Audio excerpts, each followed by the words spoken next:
Throughout this whole workshop, we are covering the 5 steps to landing high-paying job offers.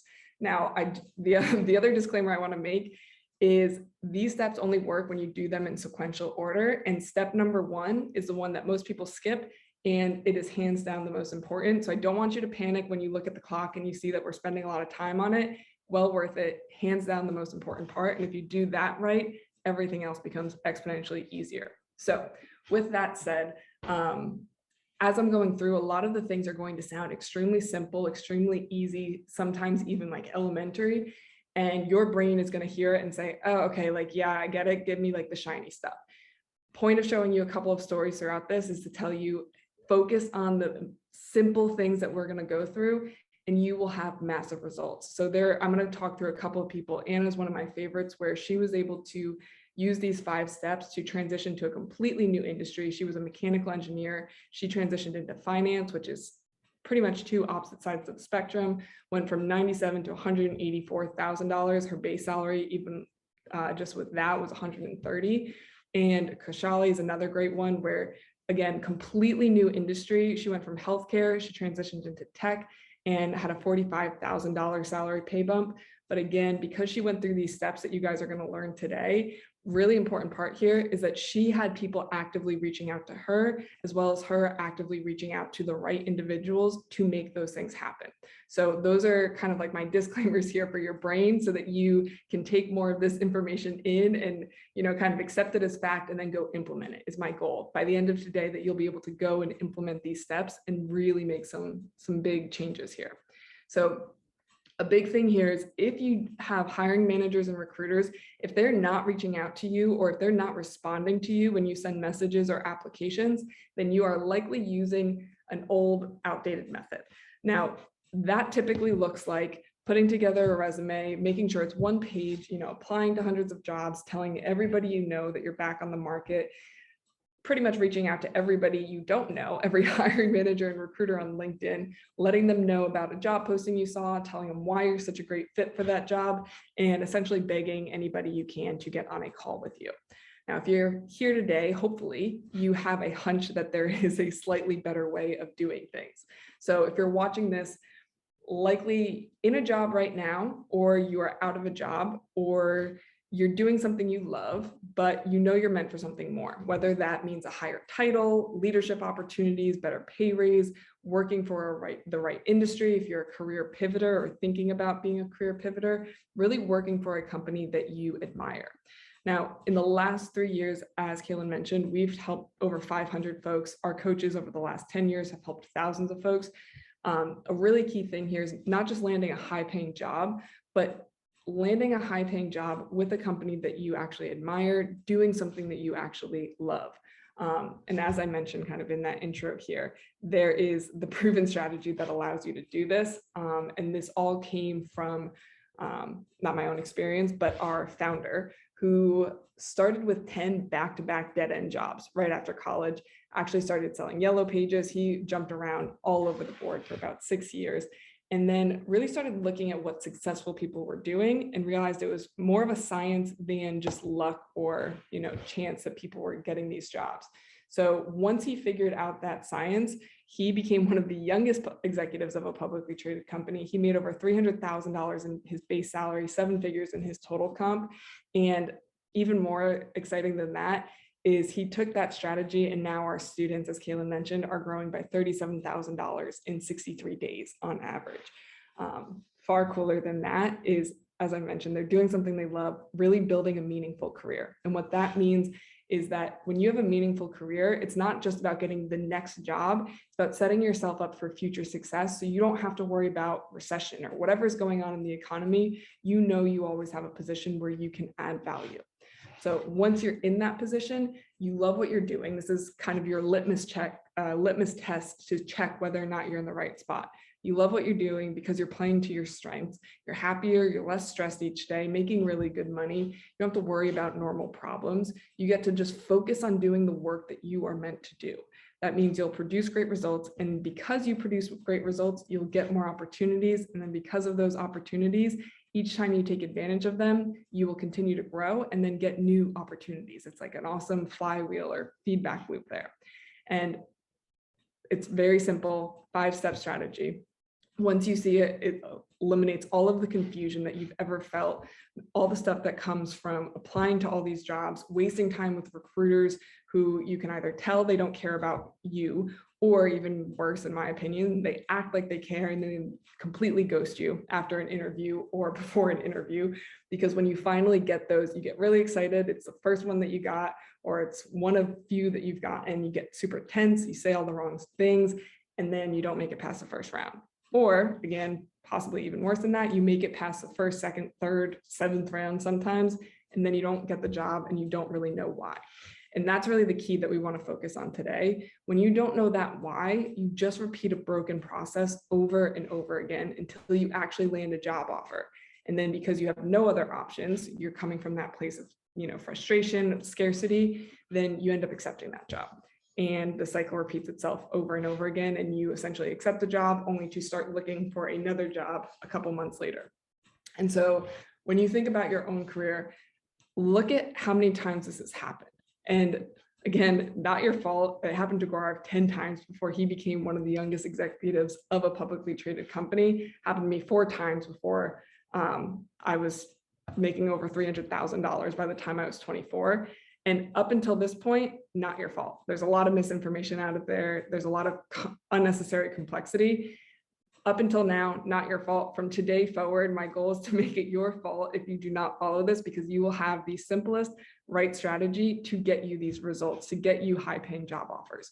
Now, the most important thing that we share with folks is that your job search does not start with your resume. Your job search or your resume is sometimes not even necessary. It all starts with knowing your end goal. We always start there, become really granular with what that goal is so that we can reverse engineer the path to get you to that end goal. So I'm going to start with an analogy here to walk through. This is going to be step 1. Let's say you are in California right now and you have a friend who says, hey, I need you to get to New York. Here's the thing. You can't use a map, no GPS. You just have to drive there. Should be relatively easy because if you just drive east, you'll eventually get to New York. And you're right. But ask yourself, would you be taking the fastest route? Probably not. Probably going to be inefficient, probably going to hit detours, probably going to hit traffic, probably going to make some stops that you shouldn't have made, but you will eventually get to New York. Now, where in New York? Who knows? Maybe Buffalo, maybe some bad part of some city. You don't really know, but the goal was to get to New York. So technically you got there. Now, what if that same person said to you, hey, I want you to drive from LA to the Eminem store in Manhattan, and you can use your phone? Well, then all you have to do is plug it in Eminem store in Manhattan into Waze, and you will get the fastest possible route. You know what turns to make, what routes to go, more importantly, what routes you need to avoid. Now, think about how that relates to your career and look at how many detours have you taken, how many companies have you worked for, you're possibly, very possibly in one right now, that didn't really serve you as an individual, you as a person. How many times have you been stuck, either not getting opportunities, not getting promoted, not getting pay raises, whatever the case may be? Most people will feel those things and they say, I just got to get to New York. And then they end up in New York and they're still not happy because New York is far too broad. So what we really need to know is, what is your Eminem store? Now, this is where the strategy comes in. That is always step 1, getting that career clarity on where it is you want to go. We call it your Eminem store. Once you know what this is, we know exactly what to put on your resume. We know how to articulate your strengths, your value, and the impact that you can make so that the company knows that you are the solution to their problems. Very important part of that. And you will actually have recruiters and hiring managers reaching out to you even when you are switching into a brand new career. So getting tactical here. Step 1, defining your Eminem store. You want to start by defining what we call your career Nirvana. This is going to be your ideal title, the ideal company, the atmosphere, all of that stuff, your ideal pay, the responsibilities you want to have, the perks you want to have, everything, getting really crystal clear on that goal. An important note here is that your career Nirvana, your Eminem store, this is not going to be, hey, how do I have work-life balance so that, I'm working as little as possible and living my life as much as possible. The goal here is to not have them completely separate all of the time. that's usually an indicator that you don't actually love what you're doing, or you're not doing what you're meant to be doing. The goal here is to have your career support your lifestyle, support your, what we call your work-life harmony, where your mission and purpose as a human is being supported by the career that you're doing. And when you get that right, it becomes a flow of things. And I could do a whole 60-minute presentation just on that, so I won't go too far in depth there. But I really just want to drive home the point here that I want you to consider your lifestyle, not just your professional life, your holistic lifestyle, your values, whether you want to be a leader or an individual contributor, what you want your career progression to look like, the culture of the company that you want to be with. Get really granular with these things. And then from that point forward, once you have that image of what it is you're aiming for, every single decision that you make, you get to ask yourself, is what I'm pursuing moving the needle closer to my end goal or away from my end goal? Or said another way, this is the best version of you. Is the decision that I'm making me a better version, moving me toward that best version of myself? Or is it making me a lesser version? Is it moving me away from that best version of myself? And once you've got that path, it becomes very easy for you to identify the path to get there. Or I should say, once you have that, endpoint, then we can plug it into the GPS and get that path to get there, reverse engineer that path back. So the tactical step there is you want to go, once you've identified what you think your goal is, go research a few dozen people who have achieved that career nirvana and look at the path that got them there. So great example, if you want to be a chief product officer of a publicly traded company one day. Awesome. Neil is one of the best out there. He got paid over $100 million simply to not go to Twitter. Pretty decent at his job, you can assume there. And so what you can do is go look up people like Neil, other chief product officers of publicly traded companies, and look at their LinkedIn profile. Look at the path that got them there. A lot of them will start off as an analyst of some sort or essentially high-end customer support and work their way up the ladder. Now, this is, again, for a chief product officer, they will typically follow along this path in some form or fashion. Some of them start as engineers. There's different ways of getting there. Kashali, as we mentioned in the beginning, she actually was a consultant in healthcare. And then she was able to hop right here into the senior product management role and work her way up from there. Now, you may not want to be a CPO. You may want to end up as a senior product manager.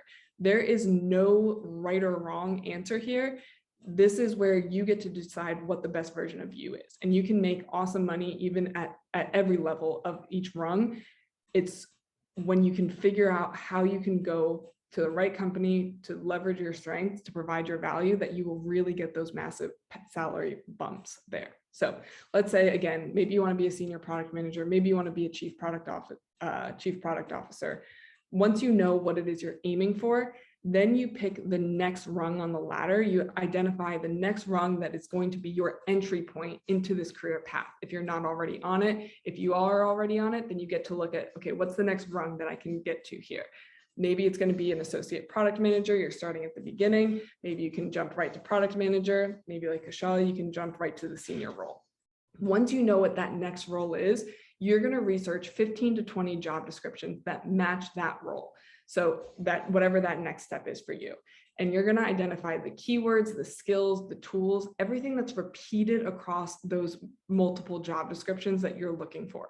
So you want to also look at not just the keywords, all of that, and we'll walk through the actual exercise itself, but you want to get a really good idea of what the salary looks like along that career path as well. So one of my favorite tools is built in for doing this, just builtin.com, where there's, salary.com, Glassdoor, there's a ton of different resources out there. So the salary ranges of what to expect along the way as well. It's a very important part of this research that we'll talk about far more at the end. So a good hack here to doing this research, just pretend you're a hiring manager and look up, product manager job description template. And when you do, something like this will pull up. LinkedIn has a whole library of them that you can search, where you will find, and you can use this as your starting point. Here is a typical product manager, let's say your next step is product manager. Here's a typical product manager template of what to expect. These are going to be the skills, the keywords, the qualifications, the experience that they're looking for. And you're going to build a list of these things. write out everything that is repeated across, the different job descriptions that you look at, using that template as your starting point to see what is important for that role. Now, for a product manager role, this is actually a real list for a product manager. These are the common things that they will be looking for, that you need to make sure that you have a skill set, or that your skill set you have transferable skills that can align with this. So how we find those skills is looking at what we call your STAR experience. Now, we didn't make this up. It's very famous interview format where somebody asks you a question, you respond in the STAR format, where it's essentially an experience that you had that you're proud of, where you can articulate the situation, the task, the action, and the result for whatever it is they're asking about. So what we're going to do is we're going to take this list that you make from doing your research, going and studying the different job descriptions, or I should say same job description across different companies. And then you're going to list out all of your transferable skills. Now, you will have tangible skills where they may be looking for something like guiding cross-functional teams. They will also be looking for intangible things. Now, almost every company is looking for somebody who is happy, humble, hungry. That is something that you can almost always count on. But beyond just those three things, each individual company, you want to pay attention to their culture intangibles. They're going to be looking for things like ruthless honesty, self-aware, maybe coachable, confident, empathetic, innovative. Every company is going to have its own set of values or own set of intangible skills that they are looking for somebody to demonstrate. So once you have your list of the important keywords, skills, qualifications, and experience, across the board, then you start your brainstorming of, okay, what experience do I have that relates to this? So let's say guiding cross-functional teams was one of the things that a product manager needed to have for this company. Awesome. Think about a time where you can explain or show that you are able to guide cross-functional teams. So this was one of our students' actual, situations that they use, where he said, one of our clients we recently signed on had no prior history with us, asked us to deliver several large-scale app development requests that needed to be delivered in less than 4 weeks. Now, this particular project had 3 distinct deliverables, which they had already committed to their own clients. Knowing that this was due in a short amount of time, I scheduled an all-hands-on-deck meeting with cross-functional teams that outlined the importance of this project and the future business that it could potentially bring us. And after getting buy-in from each team, I gathered thorough requirements from the client and created clear and concise specs for each of the teams involved on this project. Now, the result of that, not only were we able to deliver all 3 projects on time, but we delivered them 2 days before their product release, giving them enough time to review the work and make some minor changes. The success of this project ultimately led to our client viewing us as a trusted partner rather than just a vendor, thus resulting in over $750,000 of additional project work. Now, once you've got something like this, right? And I remember, if we go back to this list, sometimes people get nervous because they're like, dang, I don't have, 30 different experiences, or this is going to take a lot of time. When you take the time to go through and list these things and really think about it, typically, it's pretty cool. You only need about 6 of these examples, and that is usually enough to fill out an entire, list, wish list of what companies are looking for in a product manager role or any role. And so for this one specific example, you could use this as an example for when you're a confident leader. You can use it for showing that you can, guide multidisciplinary development teams, how you're able to drive the product and business planning process across cross-functional parts of the team. There are so many different ways that you can use this to connect it to the list. Think of it as like their Santa wish list of what the company is looking for this role. Now, this is all, again, step 1 of getting really clear on where it is you're going and your next role and how you are in good position to step into that role. That exercise in and of itself typically will take people anywhere from, an hour to 4 hours to do, sometimes much longer than that if you are somebody who's like very meticulous, very thorough. Doing that makes every other part of the job search process far exponentially easier, exponentially quicker. This is kind of our secret sauce of how we're able to get people results so quickly, is because we'll spend the few hours with them doing this exercise, hands down the biggest game changer. So once you have that clarity on where it is you're going and the clarity on how you're the perfect fit for this next role, that flows into building the perfect resume and LinkedIn profile. And what we mean by perfect is you'll know it's perfect, not because a resume writer tells you it's perfect. It's perfect when you have recruiters and hiring managers actively reaching out to you with the role that you want. Then step 3 is getting in front of the right people. Step 4 is mastering the interview. And then step 5 is intelligently negotiating a competitive offer. I also like to call this logically negotiating a competitive offer. And that's why part of step 1 is making sure you do that research on the different salaries at the different levels so that you're prepared. I'm sure everybody in here has interviewed before. Typically very early on in the process, they ask you, hey, what are your salary expectations? You don't want to wait until, you're all the way along the line to have a very cool, calm, collected answer for that. So we're going to dive in. We went fairly in depth here on the step 1 on how to find that, how to find your next role, starting with the end in mind and working your way back, and then showing how your skills are transferable to set yourself into, to be a good match for that next role for a company who's hiring. So then step 2, 95% of your resume is going to come from this exercise in your LinkedIn profile, which is just copy and paste of your resume. 5% of it is going to come from the specific quantifiable accomplishments that you have. So essentially 95% of your resume is going to be those keywords, the important keyword skills qualifications. You are going to just put those into your resume. And then below this, you're going to have your quantifiable results of what was accomplished by you, handling these things. Now, if you have more than 5 years of experience, you can have it in this format right here, where it's like a paragraph and then bullet points below with the accomplishments. If you're less than 5 years, typically you're better off just keeping it all in bullet point form. You usually don't have as much, but you can see here the way they talked about what they did was they essentially took this list and they put it in here. They made it so that they are going to show up. The purpose for doing this is that recruiters and hiring managers are searching for keywords. They've got the job description, so they will search for keywords to see people who show up with those keywords in their resume on their LinkedIn profile. So you want to have as many of those keywords as possible in your resume, in your LinkedIn profile. That's how you show up on their radar. That's how you get them actively reaching out to you on a regular basis, even when you have a job. And again, when you get this right, that's how you know. It's not somebody tells you it's good. You have people actively reaching out to you with job opportunities that match the role that you are aiming for. That is the only litmus test that you need. So once you have that, step number 3 is getting in front of the right people. So getting in front of the right people, these are the executives, the hiring managers, the peers who work at the companies that you want to work for. So when you're going through that step and you're writing out your career Nirvana, you will have a list of companies, or you will have the descriptions, the characteristics of the companies that you want to work with. Have a list of the companies that match that. Very important. And then these people, the executives, the hiring managers, the peers, they will know how to extract value from you because they can see the value on your resume and they can hear the confidence that comes from you when you have that clarity on your path, when you know where it is you want to grow to. And so a really good hack here, this is actually maybe my favorite hack of the entire presentation here, is sending messages to executives, C-level executives sometimes is terrifying for people. It was terrifying for me the first time I heard about it.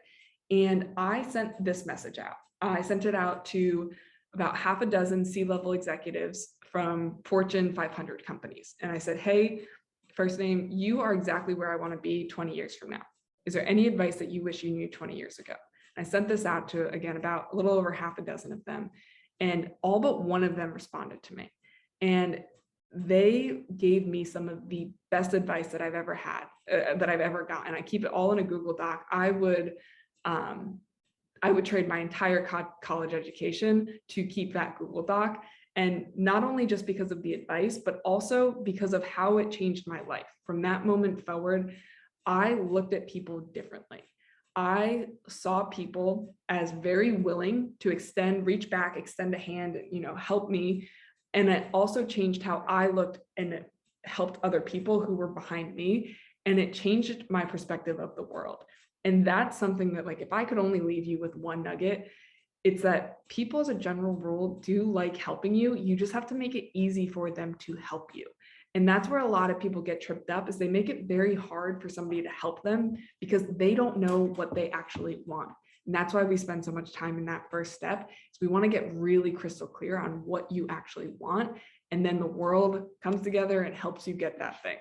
So perfect example, this was somebody who he reached out to a CFO, and that CFO essentially reached out to the hiring manager and said, hey, pay special attention to this guy. Now, I don't know if you guys have ever been in charge of hiring somebody before, but if you have your boss say, hey, I know you're doing all these interviews, I know we've been trying to fill this role, pay special attention to this person, you're going to pay special attention to that person is very likely going to get the job. So, and again, this person, it was a cold outreach. They didn't know this person before they reached out to them. This is not about who you know. It's about building your network of people who you know. It doesn't matter who you know today. It matters what you do to know more people. And when you have those conversations with the right people, it will naturally lead to interviews. And very important for you to know, a lot of people waste so much time on their resume. Your resume is never going to get you the job. It is the words and the confidence that you have in your interview that will make or break you along the way. So mastering that interview. When you do this pre-work properly, you will have people reaching out to you if you do your resume and LinkedIn profile. So you don't have to come from a place of scarcity. So you don't have to be nervous, and you can just have really great conversations. Now, in these conversations, it's very important for you to demonstrate your value. And as you're going in, and again, you have already practiced for these interviews, you already have your answers to a lot of interview questions because you did that STAR method, and you know, hey, this is exactly what they're looking for. And you've got your half a dozen or so STAR examples of how you can respond to questions. Like, you did a lot of that pre-work already. And so what you want to do, you've already practiced this, you already have your examples that you can really clearly, quickly, in a compelling manner, articulate your experience. You want to know what's actually important to your interviewer, especially if you're a career pivoter and you may be going up against, other candidates who have more experience than you. They're speaking with you for a reason. They liked something on your resume. They liked something on your LinkedIn profile. They liked something that someone had to say about you. They're speaking with you for a reason. It is your job to be prepared with your responses and find out at the beginning what they were interested in about you. So we've essentially force all of our students to start their interview or start any exploratory call with some version of this, where it's, thank you so much for taking the time to speak with me today. I'm really excited to learn more about, this company as well as this position, and discuss how I may or may not be able to add value. But before we get started, I'm really curious to know, what was it about my resume or background that made you decide to speak with me today? Now, this is going to give you the answers to the test, essentially. They are telling you exactly what you should be focused on as you are responding to questions. They are telling you exactly what problems they have that they are hiring you to solve, and why they are interested in you solving those problems. Very, very important to ask this question to start off any conversation. And then likewise, at the end of your interview, you always end with the same question. Again, be very grateful. Thank you so much for taking the time to meet with me and for providing more light on the position, as well as telling me more about yourself. I'll come back to that in a second. Before we wrap up, I want to ask, is there anything about my experience or any of my answers that concerns you about my ability to perform this job at a high level, or to move on to the next round of the interview process? If so, I'd love the opportunity to either clarify or confirm any of your hesitations. Now, why do we ask this? This is going to show, first of all, it gives you an opportunity, especially if you know you didn't answer something super well, or if you were nervous about something. This gives you the opportunity to bring it up and get a second chance at it. It also shows or demonstrates to the interviewer a lot of intangible skills that you can't just say that you have. You can't tell somebody, hey, I'm coachable. Hey, I'm self-aware. Hey, I have a high emotional intelligence. You can't just say that. It doesn't mean anything. You have to demonstrate it. So this is your opportunity to demonstrate that you have those intangibles that they're looking for. And on top of that, it's going to give you a very clear indicator of what to expect moving forward. It's very, very, very rare for you to ask this question and then get ghosted, right? Obviously, we only have 60 minutes, so We've got like a whole 2-hour presentation just on interviews alone, but the two bookends of the interview are so important to make sure that you are getting that feedback so that you know the why. We talked about that in the very beginning. If you don't know why you're not getting called back, if you don't know what you did wrong or what you did that wasn't appealing to them, you will keep repeating it unknowingly. So this gives you the opportunity to know the why of why you did good and what to, focus on in later rounds, or why you weren't a fit, and to see if there's anything that you need to alter. Just not being a fit doesn't necessarily mean you need to alter anything. It may not have been a good fit. And again, you want to remember that you are positioning yourself to the solution to the problem that the company is trying to solve by hiring in the first place. Very important that you have that consultative hat on, or that doctor, diagnosis hat on, to uncover problems. You should be asking quite a few questions in the interview. It should not be you just doing all the talking and answering questions. You should be asking questions to really diagnose the situation at hand. And then when you do enough of that, you go through enough interviews, you will have multiple job offers coming in so that you have options to choose from, options to, leverage in negotiations. And then, of course, one final step here, intelligently, or I prefer logically, negotiating a competitive offer. So once you do this, when you do this process properly, obviously, you know what to ask for because you researched it in the first step, and then knowing how to ask for it, positioning yourself as worth that before negotiations even start, by positioning yourself as the solution to their problem beforehand in the interviews. And then a big thing here is never getting stuck answering how much money you used to make. This is a great example. This happened earlier in 2022, this year, where we were very much still in a candidate-driven market at that point. And a candidate came in, they were probably frustrated. This was probably the only job offer they had. And this recruiter went viral for saying, hey, I just offered somebody $85,000. They asked for $85,000, they got $85,000, and the job had a budget of $130,000. So because that person didn't know that the job was worth $130,000, they ended up settling for $85,000. Now you could argue that was crummy on the recruiter. You could argue the person should have done their homework, whatever the case may be. Up until this point, there's probably a very good chance that you were highly underpaid. When you look at our average, salary bumps of what we're able to get people, that $37,000, like that is just for their first job that they're looking for. Oftentimes it's just because they didn't know what they were worth, or they didn't have the confidence to ask for what they were worth. There was imposter syndrome, whatever the case may be. A good amount of what we do is just getting people past that, the mental blocks that come from it. They may logically know, yeah, it's worth that, but they may be too afraid to ask for it. So it's just navigating like the mental hiccups that come along with that. Very important for you guys to know and really internalize this.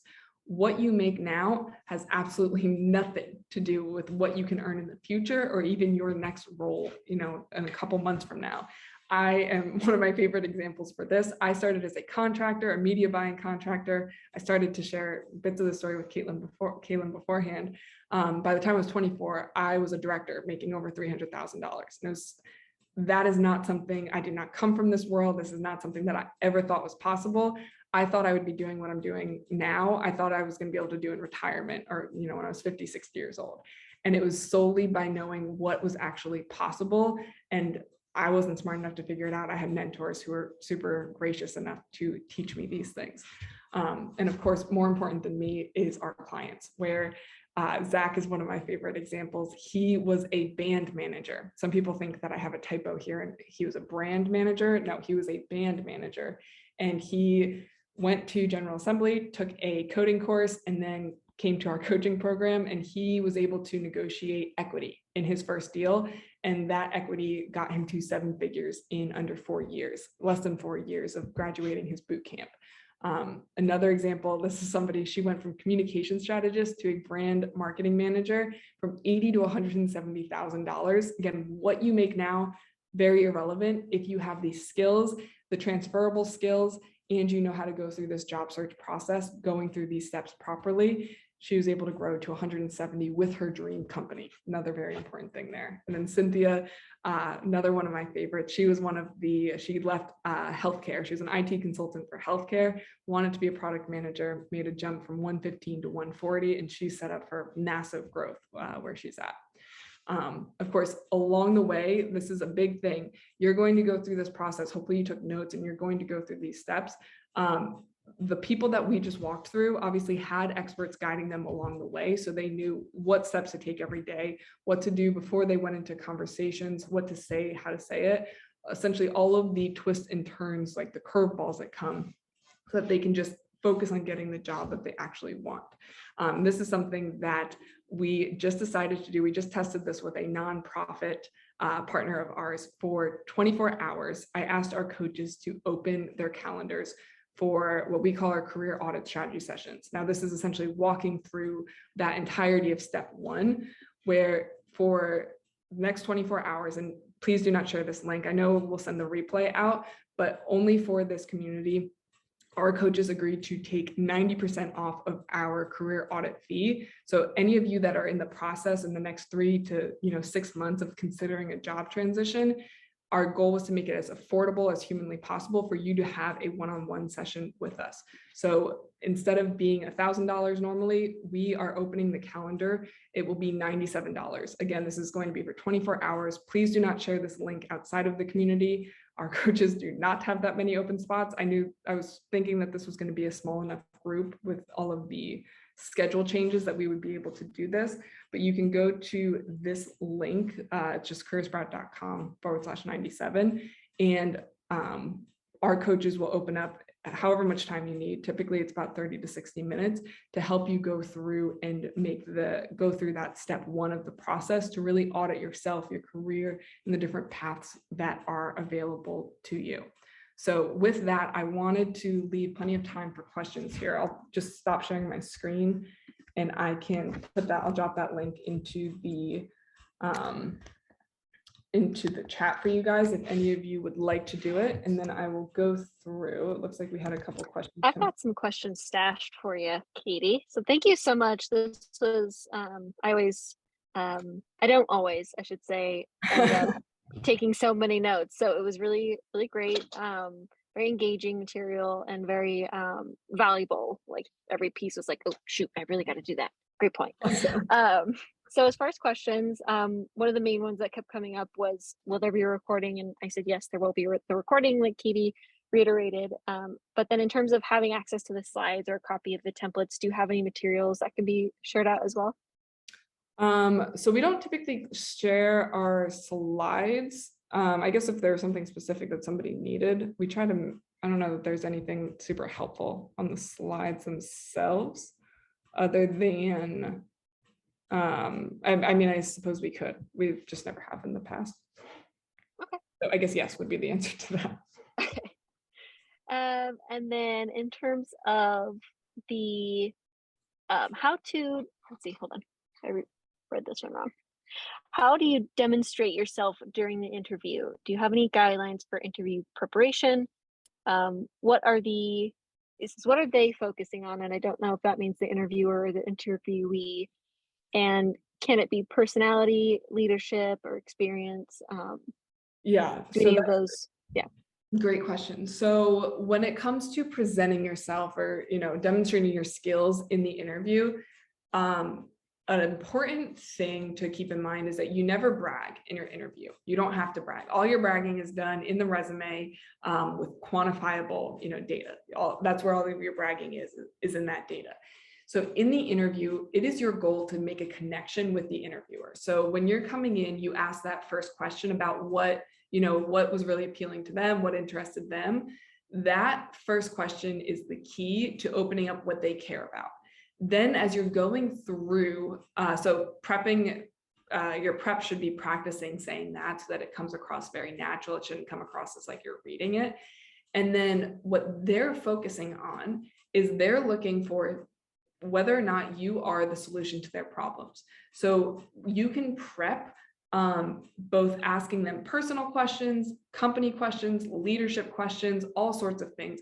One of my favorite things to do is go look at, who your interviewer is going to be and look at their LinkedIn profile. Go do a little bit of homework on it and see how long they've been at the company, see what they did before they were at that company. If they've been there for 20 years, you can say, hey, and weave this into your conversation so it happens naturally, where it's, you know, I saw that you've been with, you know, Google for 20 years. Like, what, do you mind my asking, like, first of all, why did you choose Google and what's made you stay for so long, right? Get interested in them. And then if they've been there a really long time, another question you could ask is like, what's changed since you first got here? Or what do you see now? Like how are things different now than how they were, you know, when you first joined, whatever the case may be. Or if they are very new to the company, you can ask a question that's something along the lines of, hey, you know, I noticed that you were at, you know, XYZ company beforehand. Like, what made you move from, you know, T-Mobile to Nike, or whatever the case may be, and get really curious about them as a person, their stories, their opinions of the company, things like that. Let's see. Oh, wow, Kaylin, yeah, did a great job copying and pasting some of these things. And then it looks like I've got a couple of direct messages here from folks as well. Oh, gotcha. I do prefer the group chat so that I can keep it in the parking lot. And I'll just say for my part, I do have all the ones that were public. So it's all you now, Katie. Go for it. Yeah, so let's see here. First of all, thank you for the kind words. And then I also had some questions in the, if you don't find any, I did have some questions from the meetup page that I. Sure. Yeah, it looks like one here is just, okay, well, what if you don't know your career Nirvana? There's a couple of different versions of that. If you're really not sure, you know, like what you're supposed to be when you grow up, a really good exercise is to just have like that childlike curiosity of what, actually even before the curiosity, is making a list of, hey, here's all the things that I've loved, that I've done professionally and personally, like the things that light you up when you think about them. And then right next to that, you can make a list of the things that are like, here are all the things that I've hated. And just spend some time looking at that list and notice the patterns of the things that you really love and the things that you really hate. And then you can even type into Google, like, hey, you know, what jobs allow me to do this? Or like, what jobs never have to, you know, enter data, or whatever the things are that you don't like. And once you come up with a couple of different career paths, then just have like really like childlike curiosity to go talk to people. And you can even use that message that I sent to like, hey, you are where I want to be. You can send a variation of that where it's like, hey, you know, I'm really struggling to like determining like my next career moves. And you are in a position that I think I would like to be in. Do you mind if I ask you a couple of questions of what it's been like for you? And bonus tip, if you know like the types of companies that you want to work with, go to people within those companies, even if you don't know the career path yet, and then you'll make connections within those companies. And I'll add one really quick thing. I know we've got a couple other questions from the meetup page. Another really great exercise, I did not come up with this one. This one's from Charlie Munger, very smart dude, Warren Buffett's business partner. He talks about like looking at the inverse. Our brains are designed to find threats and bad things. Like that is how we've stayed alive as a species for tens of thousands of years. And so our brains are very good at detecting threats and coming up with worst case scenarios. So if you write a list of, if I wanted to live the worst life possible, or I wanted to have the worst possible career, you could probably make a list really quickly of all of the things that you don't like, or the things that would make the worst career. And some of you may be in those right now. And then what you do, once you have that list of the worst things ever, then right next to it, you just write the opposite of those things. So like in marriage, right? Like what would you do if you wanted to destroy your marriage? What would you have to do? You probably have to, you know, lie to your spouse, not cheat on your spouse, you know, never take them out on dates, never tell them how much you care, only tell them about their bad things, whatever the case may be. And then, okay, well, what if you want to have the best marriage in the world? Well, then you shouldn't cheat on your spouse. You know, you should take them out on dates. You should tell them about the good things. You should, you know what I mean? Like it's the opposites of all the things that are going to destroy. And so it's a really good hack for our brains to start with the bad. We're so good at finding those things. And then just essentially the inverse or the opposite of those will lead you very close to what you should be doing to get, you know, what you actually want. So. Great. Awesome. And you said that there's a couple of added questions here in the meetup group. Yeah, so I don't know if this is getting too specific, straying from the 5-step plan, but this question kind of stood out, was how do you try to work at the next level when you're being forced to stay at the lower level? That's a good question. So I would ask two things. One, who's forcing you? And then two, if there are, my assumption would be that people within the company don't want you to internally grow.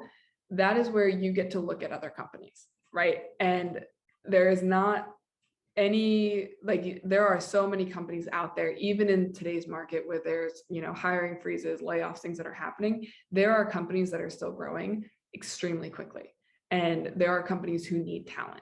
And so you have the opportunity at any point to go look for what your skills are worth on the marketplace and get out of that. So if people internally at your company, it's a company where the culture is very oppressive, you likely, my advice would be to get out of it if you do not want to be in that situation. And how you go about doing that, just same thing, walk through those 5 steps. Even folks who love their company, oftentimes they will still go through these steps, like every so often, to see what their skills are worth out on the, on the market, and then use that to negotiate their promotion, right? It's very hard to negotiate if you have no lever to pull on, if you have no other options. It's a very scary thing to do. So go get options from other companies, and then you can use that internally to say, hey, here's what my skills are worth, right? Or here's what, I have, X number of job offers for this next role. I would really love this company. I would love to stay with this company. But, I am looking elsewhere because it doesn't seem like there's an internal growth path. And having those options, putting that work in, is extremely valuable. And especially, like, we had one of my favorite case studies that we had. He came to us right out of college, and he's gone through, 3 or 4 like job progressions over the last 5 years. And when COVID happened, he got laid off. The company downsized. And because he had been consistently doing these 5 steps, specifically that proactive outreach, that's step 3, and because he had his profile set up the right way, he always had recruiters and hiring managers reaching out to him. It took him 25 days after he was laid off from his job, in the midst of the craziness of the pandemic. It took him 25 days to go from $125,000 salary as a product manager to a $276,000 salary. And plus, with his added, that was just his base. His total comp was over 7 figures with bonuses, stock options, all that stuff that he got, because they consistently did this. So you never have to feel like you can feel like you're oppressed, but like the reality is you have the ability to be in control and to change that, and to go look elsewhere, or to get new skills that will make you worth more at a different company to get to that, whatever that next level is. Great. So this one is something I've heard about a lot, actually, is how to deal with the emotion that you feel when you get rejected, and keeping up the the momentum if you lack confidence for your next interview. So one of the things that really helps with this is, again, a lot of people who feel rejection's hard, especially if it was with a company that you wanted. Like, that's just, let's be honest with that. But it makes it a heck of a lot easier when you do, like, the interview process. Getting rejected, that's step 4. If you've done steps 1 through 3 properly, you will have so many conversations going and so many interview opportunities that missing out on one, even if it's hard in the moment, is okay, because you've got, 10 other interviews lined up, or 10 other companies that have reached out to you saying, hey, we'd like to talk. Makes it a heck of a lot easier. Now, that said, a rejection does not mean no, you are a bad person. That is not what rejection means. It solely means not right now. So that example that I just shared, the company that hired him 25 days after he was laid off was a company that he had interviewed with that rejected him at that time because it wasn't the right fit in that moment. And so keeping that, long-term perspective also helps, because just because it's a no right now doesn't mean it's a no forever. Keep in contact with those people, especially if they say, hey, I would love to stay in touch and, talk about other roles. This just was not the right role, or we just found somebody who's better. They're not being polite when they say keep in touch. Actually keep in touch with those people, actually follow up with those people. And very often there will be other opportunities that come from that.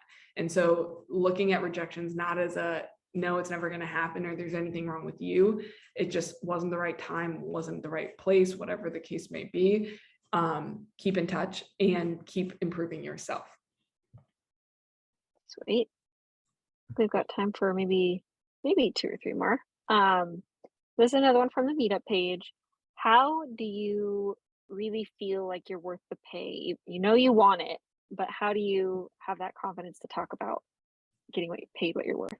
That's a great question. So I will say it depends on your personality, what kind of, tips are best for you. One thing that really works well for me is just the logical side of it. When I can go and I've had conversations and I know what people are getting paid, I do the research online, I know what the scales are, that is super helpful. But I will very readily admit that even though I logically knew that there were people making whatever amount of money for whatever job, that was something that I very much struggled with. And it wasn't until I had so much opportunity, in front of me, that I was able to, that jump that I talked about from 48 to, over 300,000, that happened because I was okay. I had options on the table. It's a very important part of it, to have that confidence, having those options on the table. And I went to somebody and just said, hey, I need to grow. This is, no longer suiting me. Like, I've got options that I don't have to do as much work. I was very overworked and I wasn't getting paid for it. And I was like, I've got options where I don't have to do this much work and I can get paid far more. And like, I really appreciate everything that you've given me, blah, blah, blah. And then they ended up, rather than paying me $48,000, they ended up paying me over $300,000 just to stay there with that company. And it was a part-time role, so I could still, it was as a director, but I was able to do it in a way where I could still consult for other companies. And so I ended up making far more than $300,000 from that, but just that one role, I was able to specifically solve the problems that they had, and they were willing to keep me at that price because I was solving very painful problems for them that would make them far more than that. So that's another thing especially if you're like an analytical person, is looking at like what the value is to the company, and knowing that like, okay, so long as I'm making them 10 times what they're paying me, this is a no-brainer for them to pay me this to do whatever. So that I think is really helpful for the logical people. If you're a little bit less logical, you're a little bit more emotional, you can spend a little bit more time thinking or having conversations with people who who are along your career path, and having conversations to see what people are making. If you're a little bit more of like a social butterfly, I'm very much like, I'd rather do all my research online and not have to talk to anybody about it.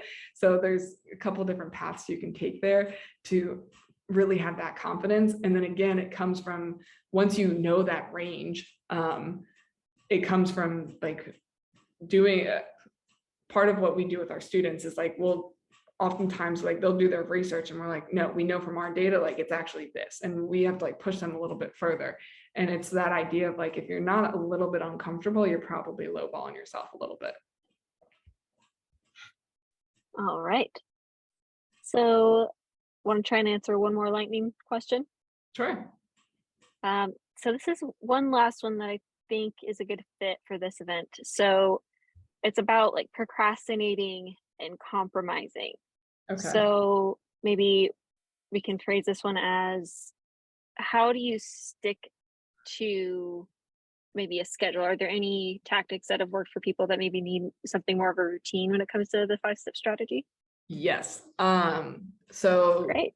I'll say 2 things. So a strategic thing is doing it first thing in the morning. It's very hard at the end of the day when you're already exhausted. Like, decision fatigue is a very real thing. It's very hard to, get yourself to implement the things at night. If you can wake up and first thing in the morning, you dedicate like 30 minutes every day to following the strategy, you will go exponentially further than somebody who, typically I will say, than somebody who can only do it at night, because at night you're tired. If you have a family, like you're dealing with so many different things, it typically gets pushed off. And what you can do in 30 minutes in the morning, takes like 3 hours at night to do. And so that's one of the best hacks, is just get it done first thing in the morning. Have a clear plan when you wake up in the morning. Don't even, a good hack is put your phone on airplane mode while you sleep. Don't check it. You can't check anything until you have gotten up and done, your job search activity for that day. That's a really good hack. And then you get like the whole dopamine rush when you check your phone afterwards. Another good hack, and this is what I live by for everything, is what I call a money bet. And one of my mentors shared this with me years ago, and it has yet to fail me, where you pick an amount of money. So on average, as I mentioned, like we're able to grow somebody's salary by about $37,000. So essentially every day that you are not doing your job search, it's probably costing you 30 grand a year plus, give or take, probably more than that. And so your brain doesn't care. It can suffer a lot because that's something that it doesn't already have. So a really good hack to light a fire under you is to write a check or give money to somebody you trust, and make it an amount of money that will hurt you if you lose it. Some people it's $500, some people it is $50,000. Any amount of money that is going to be very painful for you to not have, and write that check out. And if you do not do any day that you do not get your stuff done, you have to send that check or Venmo somebody now that you don't like that money. Can't go to somebody you like, can't go to charity. You have to give somebody that you do not like that money every single day that you do not do what you said you were going to do for whatever the project is. And really funny thing happens when you do that, you somehow find time to get your stuff done. And since I have implemented that, I've never had to pay it out. Every time I procrastinate a project, I do that. And there is not a single person that we've worked with that has actually ever had to pay it out, because it is just enough to trigger into your brain, this is important and I don't want to lose that money. Now you can't lie to yourself or like just not send it out. That obviously doesn't work. So I always recommend giving it to somebody you trust and giving them, permit. You have to show them proof that you did what you said you were going to do. And if you don't show them that proof, it gets sent out automatically. It's a little harsh, but harsher when you're losing 30. I mean, even like think about it. There's the amount of money that a lot of people waste. There's people that have been following us for like 3 years and they're like, man, I wish I came to you 3 years ago. I'm like, even if you're just average for the first salary, like you missed out on $90,000 by not doing this sooner. Opportunity costs. Yeah. And it's like, I'll end on this one thing. I know we're over time already, but something that really lit a fire under me was when somebody asked like, hey, what's the biggest expense in your life? And I was like, I don't know. I don't really have a lot of expenses. And I was like, I guess taxes. I pay a lot of taxes. And they're like, yeah, a lot of people think it's their taxes or their house or college or whatever. And it's not. The number one expense that you pay is your tax for not knowing how to make $1 million. And I was like, what are you talking about? And he's like, well, there's people out there who are not as smart as you who are making $1 million, and you can pick whatever amount you want. And solely because you don't know how to do that, every single day, every single year that you don't know how to do that, it is costing you that much money. And I was like, dang. And so from that point forward, I made like a promise to myself, whereas if I have a goal, especially a financial goal, but this works in every arena of your life, every financial goal that I have, I go find somebody that has that already, and I get them to teach me. And until I max out of the lessons that they've given me, then I go find my next mentor. And that was one of the biggest like life changes or trajectory changes in my life, was realizing that they were not as polite or kind, and they pretty much said I was paying a stupid tax. And I was like, well, that hurts my ego a little bit there. And that changed Tough love. Yeah, it was beyond tough love. They did not say it that kind either. That is something that, like, when you really look at it, our brains, it's so funny because like our brains need to lose something in order to, feel that urgency to get past that procrastination. It's not enough to just like have a goal. It's like once you have that, once you attain that thing, you will hold on to it so much tighter than you will, like you'll use so much more effort to hold on to it than you will to go get that thing. And so a lot of times that money bet is exactly what people need to just get past that procrastination. And it's really just a habit. You do it for like a week and then it becomes easy. Some people it's a little bit more than a week. It depends what your level of procrastination is, obviously. Yeah. Wow. This has been an action-packed hour plus. Thank you so much, Katie. I don't know if it was you specifically that reached out, but I'm so glad that someone from Career Sprout did. I'll post the meeting recording on the YouTube channel with Women Who Code, and then the recording link will be on the Meetup page. I know I'm off camera, but I'm doing our classic Women Who Code Portland snapping for the speaker as a clap, virtual snapping. Thank you so much for everything, Katie. Where can we find you online if we want to? Yeah, sure. LinkedIn is probably the easiest spot. And I mean, or that careersprout.com. And then if you guys have, I guess I can pull up my LinkedIn here.